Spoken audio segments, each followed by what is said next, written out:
A stranger walked into a small-town diner. Leather jacket, tattoos, and eyes that looked like they hadn't seen rest in days. The waitress poured him a cup of coffee without hesitation.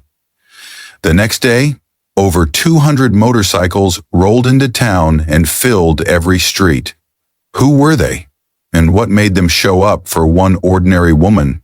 Welcome to NT, where everyday kindness becomes unforgettable. Let's begin this journey together. It was early morning in Ash Grove, Georgia. The air still held a damp chill, and the first rays of sun filtered softly through the branches of an old oak tree on Main Street. Carter's Diner sat quietly on the corner, its weathered wooden sign creaking in the breeze, the same as always. Quiet, worn out, and breathing in time with a town that had forgotten how to hope. Emily Carter, 33, was wiping down the counter for the third time that morning. It was already spotless, but scrubbing gave her something to do, something to control. Her hands were red from dish soap and cold water. The electric bill sat unopened in her purse.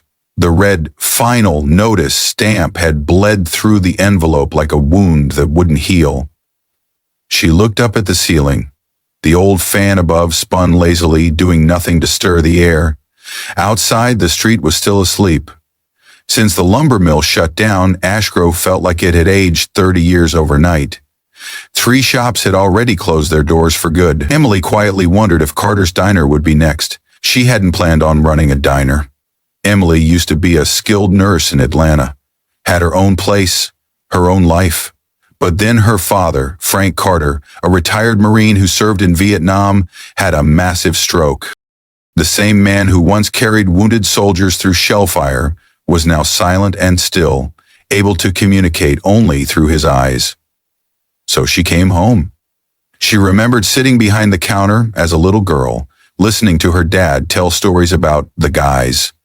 Not to boast, but to teach her about honor, loyalty, and how to judge a person not by the uniform they wore, but by the way they treated others. This diner was his legacy, built on military pay and stubborn pride, a gathering place for veterans where nobody felt forgotten. Now it was quiet, and Emily was holding on to the last bit of warmth it had left. She took a deep breath, flipped the faded "Open" sign, and started the first pot of coffee for the day. The bell above the door hadn't rung yet, but in her heart, she was hoping maybe someone would come in today, not just for a hot meal, but to remind her the place was still alive.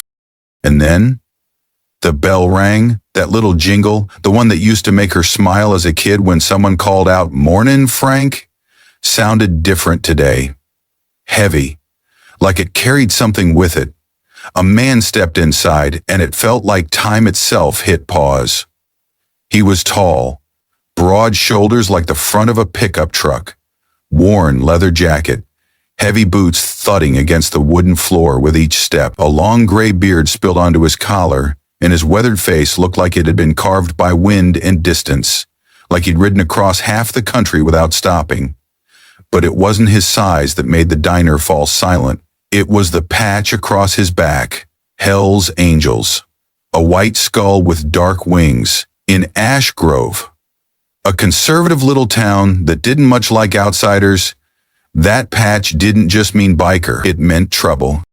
Miss Sally, who'd sat at the corner table for the past 20 years, slowly tightened her grip on her teacup. Mr. Jim, a retired police officer, froze mid-bite, his ham sandwich halfway to his mouth, as he stared over the top of his sunglasses. Even the old wall clock seemed to pause between ticks. The man didn't say a word.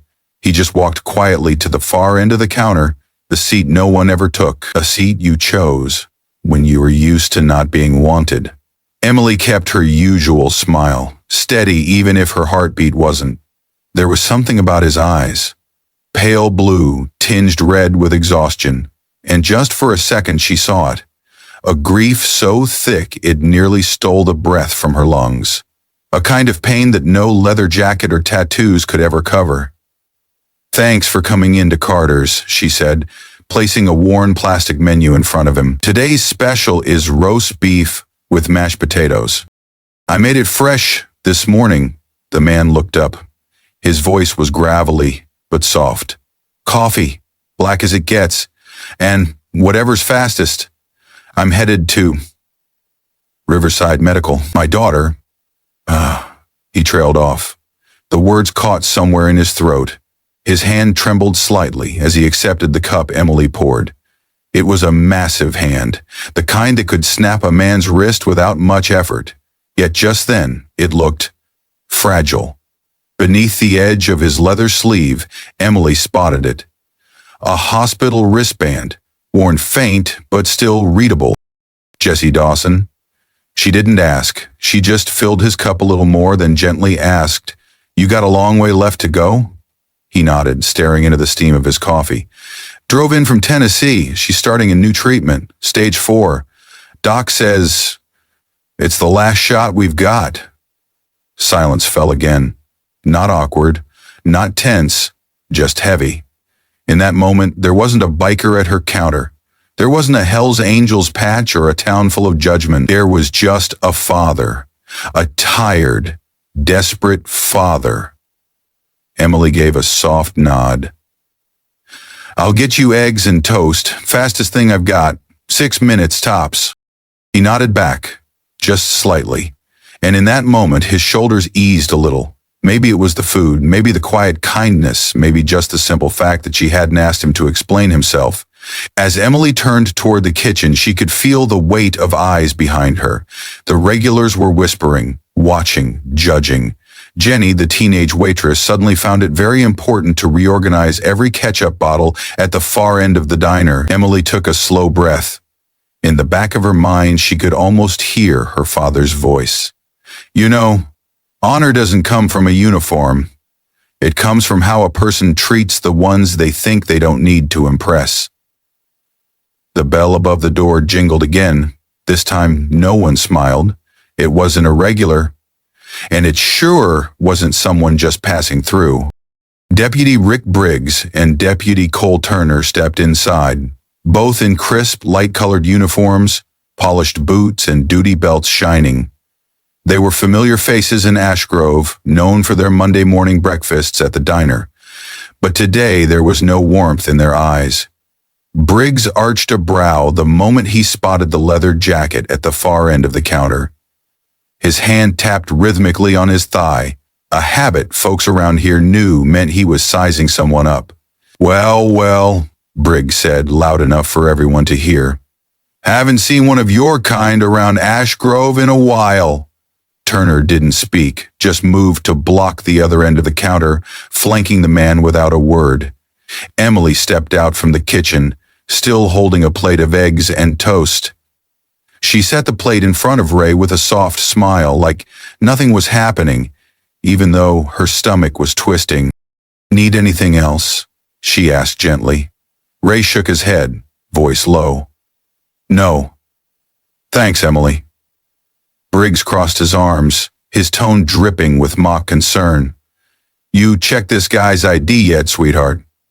Might just be one of those names we've been seeing on the state bulletin." Ray calmly set down his fork, reached inside his jacket for his wallet, slow and deliberate. But even that movement was enough. Briggs's hand flew to the grip of his holstered gun. "Easy now," he warned. "No one wants this to turn into something bigger than it needs to be." Emily felt her jaw tighten. Her voice stayed level, but her words came out cold and clear. "He's a paying customer, and he hasn't done anything wrong." Briggs let out a long sigh, clearly enjoying the moment. "Lisa? Sorry, I mean Emily," he corrected with a smirk. "You think your father would be proud of this? Frank Carter kept this town in line for years. Can't imagine he'd be too thrilled to see his daughter siding with some biker trash." That one landed like a slap. Mentioning Frank Carter that way, like his legacy was some tool to shame her, cut deeper than any insult. Emily straightened up, turned to face Briggs head-on. Eyes steady, voice calm. "My dad taught me one thing," Emily said, her voice low but steady. Wearing a uniform doesn't make you good, and wearing leather doesn't make you bad. If you want to know who to trust, look at how they treat the people who can't fight back. The diner fell completely still. All eyes turned to Emily. The regulars said nothing. Jenny stood frozen near the condiments, a ketchup bottle still in her hand. Ray looked up at her, something shifting in his tired eyes, not gratitude, something deeper, something like surprise, maybe even hope, like it had been a very long time since someone younger had the courage to say what needed saying. Briggs stood. He was a full head taller than Emily, and stared down at her like he was debating something stupid. But finally, he just tossed a few bills onto the counter and muttered, "Lost my appetite. Let's go, Turner." The bell above the door jangled again as they left, but this time it sounded harsh, like a door slamming shut on an ugly moment. Emily let out a slow breath. Her hands were still trembling as she turned back toward the counter. Ray hadn't moved. His coffee was still half full. "I'm sorry about all that," she said quietly. Ray shook his head and offered the faintest smile. "Don't be. There aren't many people left who would do what you just did." He pulled out his wallet and placed a crisp $20 bill on the counter. "For your father," he said simply, "a man who kept his word." The next morning, Emily showed up early like always. The sky was still dark and a thin layer of mist blanketed the sidewalk like a tired old sheet. But something was off. Taped to the front window was a sheet of cheap paper, ink bleeding through the rain. Large red letters screamed, "No biker lovers in Ash Grove." And beneath it, in a smaller, sharper scrawl, "Remember who keeps the law around here." Emily stood still, hand shaking slightly on the key. She peeled the paper off, folded it carefully, not because she wanted to keep it, but because deep down, she knew what it meant. The town she'd grown up in was turning its back on her. Inside, nothing had changed. The tables were clean. The coffee still lingered in the air from the night before, but it didn't feel the same. It didn't feel like the safe place her father once called his second home. Now it felt more like a foxhole. That morning was quiet, too quiet. Mr. Miller didn't come for his usual cup of black coffee. Mrs. Sylvia, who always ordered a sandwich, no onions, never showed. No bell over the door, no clinking silverware, just the ticking of the old wall clock and the low hum of the cooler. By lunchtime, nothing had changed. Only one table was taken, the elderly Daniels couple, who ate their meal in silence. When they paid, they left their money and walked out without saying a word, or even looking her in the eye. Emily sat behind the counter, punching numbers into a small calculator. She ran the math. If things stayed this way for another week, she wouldn't be able to cover the electric bill, the food order, or her dad's nursing home expenses. But it wasn't the money that hurt. It was the loneliness. She never asked for thanks. She didn't expect applause. But a part of her had believed that doing the right thing wouldn't be met with silence, and worse, with rejection. Around 2 p.m., the diner was completely empty. She poured herself a cup of coffee and sat at the corner booth, the one her father used to sit at when he was still strong enough to walk in on his own. She could still picture him there, laughing as he told one of his old war stories, how he once gave up his rations to a younger soldier and told nobody. Back then, Emily had laughed too, thought it was just another dad story. Now, she understood, and it broke her heart. She reached into her apron and pulled out a faded photo, her father in full uniform standing beside 3 other Marines in the middle of a jungle, all of them smiling like they had the world in front of them. She placed it on the table and stared at it for a long time. "I don't know if I did the right thing, Dad," she whispered. "I just couldn't turn away, not like the others. But now I feel like a fool." No one answered. But as the sunlight slipped through the window and lit up her father's face in the photo, Emily thought, just for a moment, that he was smiling, and maybe, just maybe, he was proud. That evening, as the sun dipped low behind the hills, The last light of day washed over the worn front of Carter's diner. Emily was wiping the counter again, not because it was dirty, but because that's what she did when her thoughts got heavy. Then the bell rang again. Not rushed, not sharp, just a slow, steady chime. A man walked in. Mid-50s, broad-shouldered, tough like someone who'd seen years of service. He wore a denim jacket, a soft blue t-shirt, and on his left sleeve a pin, a golden eagle, and the letters USMC, the mark of a Marine. Beside him was a woman with silver hair tied neatly into a braid, calm eyes, and a steady presence. Emily looked up, quickly wiping her hands on her apron. "You must be Emily Carter," the man asked, his voice deep but kind. "Yes, that's me," she replied, slightly taken aback. He stepped forward and extended his hand. "I'm Thomas Dawson, and this is my wife, Mary. We're Ray's older brother and sister-in-law." Emily blinked in surprise, her heart sinking a little at the mention of Ray's name. She hadn't expected this. The man she'd quietly helped the day before had sent his family. "Ray told us everything," Mary said with a gentle smile. "He said you treated him like a human being. That doesn't happen much these days. Not when someone walks in wearing leather and a patch like his." Emily shifted, a bit flustered. "I just think no one deserves to be judged based on how they look." Thomas nodded slowly, his eyes drifting as if remembering something far away. "Frank Carter? That's your father, right?" Emily nodded. "He's in a care facility now. Stroke, 2 years ago." Thomas let out a slow breath, his gaze distant, almost heavy. "I served with your father. Vietnam, 1971.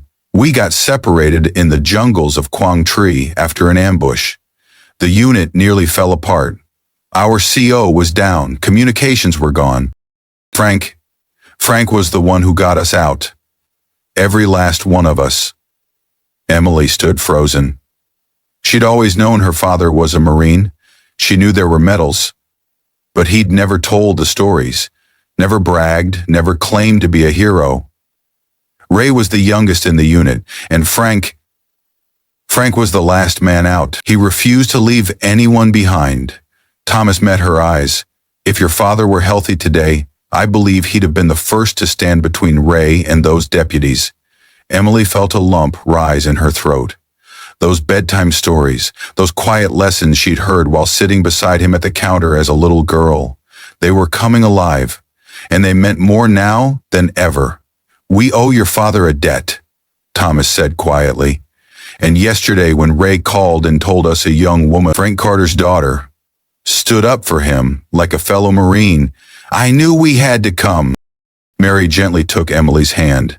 "I know you didn't do it for recognition, but maybe it's time someone gave something back for what your father gave so long ago." Emily shook her head, her eyes welling up. "I didn't do much. I just couldn't look away." Thomas chuckled softly. "Frank said the same thing once, after he saved my life. I just couldn't leave someone behind if I knew I could still help." He turned slightly, looking toward the window, where the golden light of sunset spilled across the glass. "Ray's still at Riverside, watching over Jesse, but he hasn't forgotten what you did, and neither have we." The next morning, Emily arrived at the diner earlier than usual. The sky was overcast. The wind rustled gently through the trees, carrying with it a strange, restless hush. And yet, for the first time in days, she felt calm, like something had settled inside her. She was wiping down the window table when she heard it. At first it was just one engine, then 2, then 5, then so many she lost count.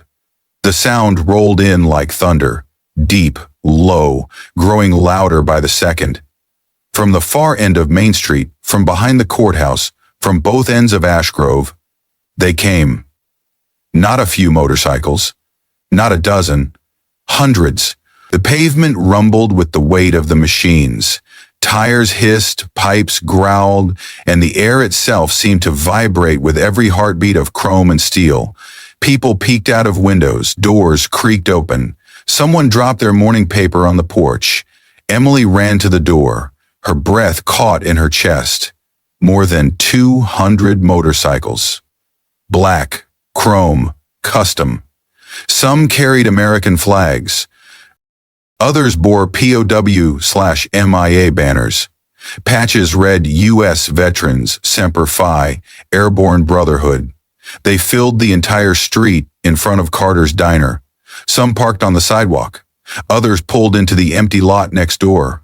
The town pulsed with engine noise like a heartbeat finally waking up. And then they dismounted. Men and women, some gray-hailed, some sun-worn, jackets lined with unit insignias, a few held old photos in hand.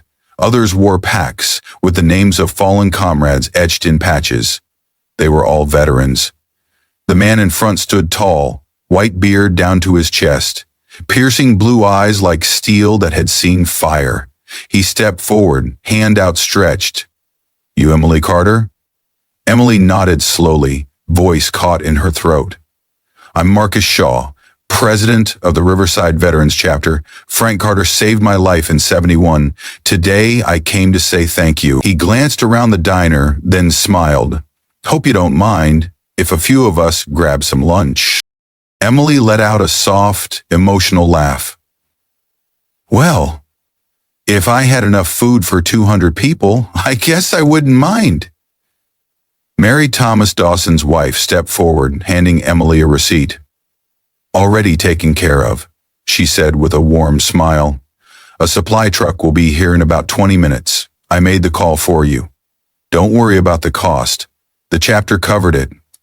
The bikers began filing in, group by group, quiet and respectful. No shouting, no rushing. Each one greeted Emily like a friend, calling her Frank's girl, the Angel of Ashgrove, or simply the Flame Keeper. The tables filled quickly. Those without a seat leaned against the walls, sipping coffee and quietly taking in the moment, as if they were standing in the middle of something sacred. Across the street, townspeople started to gather. At first, just out of curiosity. Then they stayed. They didn't see troublemakers, they didn't see the scary bikers they'd whispered about. What they saw were men and women who had given their youth to battlefields far from home, and who had returned to honor the daughter of a brother in arms. The high school teacher walked over and recognized a silver-hailed man in a Vietnam veteran never-forgotten jacket. Mrs. Henderson struck up a conversation with a female rider who had a rose tattoo on her arm. 5 minutes later, the two were laughing like old friends. The diner wasn't just alive again. It had become the heart of a town that didn't know it was broken. Emily stood behind the counter, heart full, watching it all unfold. She stepped out and walked toward Marcus. "You did all this? Just for my father?" she asked. Marcus shook his head. "No, for your father, and for you. Plenty of people wear the uniform. Not everyone keeps their honor after they take it off. You stood up for Ray, when even those with guns didn't. We owe you. And this town, it needed reminding that kindness doesn't wear a uniform." What started as an ordinary afternoon turned into a strange but beautiful kind of celebration. Someone turned on a Bluetooth speaker and played old country songs that just about everyone knew by heart. A wiry biker flipped burgers on a portable grill in the empty lot next door. Turns out, he was once the head cook at Fort Bragg. Neighborhood kids swarmed in, wide-eyed, staring at the polished bikes like they'd stepped into a movie. Ash Grove, Georgia, cautious and quiet, came alive. The suspicion was gone. So were the sideways glances. In their place, conversations, laughter, and the unmistakable sound of a town learning how to breathe together again. Inside the diner, Mrs. Henderson shared knitting tips with a biker who'd served in Iraq. Outside, Mr. Daniels clapped a silver-held rider on the back, recognizing an old comrade from a post in '85. The invisible walls crumbled. Near sunset, Ray Dawson returned. Same leather jacket, same tired eyes. But this time, he wore a smile. "The doctor called," he said, standing beside Emily as they looked out at the bikes. Jesse's responding to the treatment. Her numbers are finally improving. Emily pulled him into a hug. No words, no hesitation. Just one human holding space for another. She wants to meet you, Ray added. Said if anyone would stand up for her old man like that, she wants you in her corner. Emily smiled, eyes misty. I'll be there. And I'm bringing pie. As the sun dipped behind the trees of Ash Grove, the last golden light bathed the front of Carter's diner. Laughter still echoed. The scent of burgers, fresh coffee, and warm engines lingered in the air, as if the heart of the town had taken root right there between the tables. Emily stood behind the counter, watching quietly as people left. Some glanced back, some nodded, a few smiled. No one needed to say a thing. She understood. They saw her. They were grateful. And they wouldn't forget. Her hand brushed the old apron that had belonged to her father, now hanging beside a brand new leather vest with custom stitching across the back. Friends of the veterans. It wasn't just a gift. It was a vow. Frank Carter's daughter would never stand alone again. A quiet truth settled in Emily's heart that evening. Kindness doesn't have to shout. It just has to keep showing up. Especially when it's hard. Maybe you don't own a diner. Maybe you've never poured coffee for a stranger holding back tears. But every day, in a dozen small moments, you have a choice. Stay silent or speak up. Judge or listen. Look away or lean in. And sometimes, all it takes to change a person, a day, or even a town is a cup of coffee and someone willing to say, I see you, and I'm not turning away. If you believe kindness still matters, if you've ever been misunderstood or stood up for someone no one else would, hit subscribe to NT Amazing Stories, where real stories like this come to life with heart, hope, and meaning. And if this story touched something in you, leave a simple comment below. Kindness. Because maybe, just maybe, that one word might be the beginning of something beautiful. We'll see you in the next story.